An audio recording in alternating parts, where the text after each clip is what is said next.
जम्मू आ गए, दिल्ली आ गए, अलग अलग जगह पे आ गए, और अगर सरकार उनको कहेगी फिर से हम मेरी बात समझ गए क्या? सबके साथ मर्डर हो जाता है क्या? सारी बहुएं जला के मार दी जाती? तो ये SMS टी एस्टेट्स वर्सेस चांदमारी टी कंपनी 2011 का केस था सुप्रीम कोर्ट का। ये जो केस है ये हम पढ़ते हैं किसमें?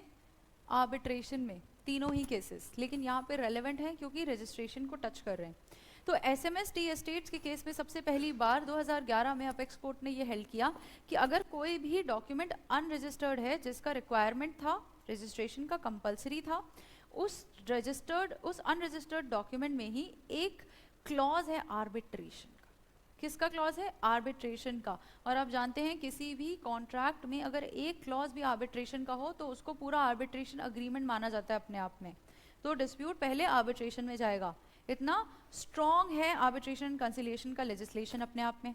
तो यहाँ पर इंटरेस्टिंगली अगर कोई डॉक्यूमेंट पूरा का पूरा अनरजिस्टर्ड है तो उसका एक क्लॉज भी आप प्रूव नहीं कर सकते कि आर्बिट्रेशन इसमें पहले रिक्वायर्ड था रादर देन लिटिगेशन। सो यहाँ पर अपेक्स कोर्ट ने एक पर्टिकुलर क्लॉज के प्रूफ के तौर पर भी उस नॉन रजिस्टर्ड डॉक्यूमेंट को एडमिसिबल नहीं किया। अगर आपका contract required to be registered था और आपने रजिस्ट्रेशन नहीं करवाया तो आर्बिट्रेशन क्लॉज भी किसी यूज का नहीं है।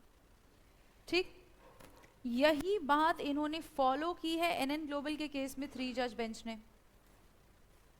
अब NN ग्लोबल के केस के ऊपर इस पर्टिकुलर इन दोनों केसेस का सिमिलर रेशियो, लेकिन NN ग्लोबल के केस के ऊपर लगी है रिट पिटिशन।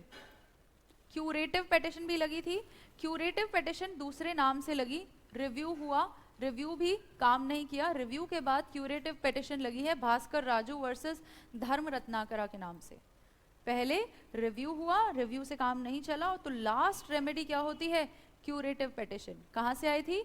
रूपा अशोक हुर्रा वर्सेस अशोक हुर्रा के केस से आई थी। ठीक है, तो क्यूरेटिव पिटिशन लगाई है इन्होंने ये कह करके कि आपने इस वाले केस के बेसिस पे इस केस को डिसाइड किया और ये दोनों ही केसेस क्या हैं?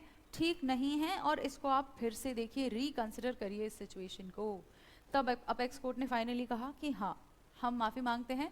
7 जजेस बेंच बैठी इस केस में। 7 जज बेंच कॉन्स्टिट्यूशनल डिसीजन था ये, जिसमें खुद CJI DY चंद्रचूड़ भी थे।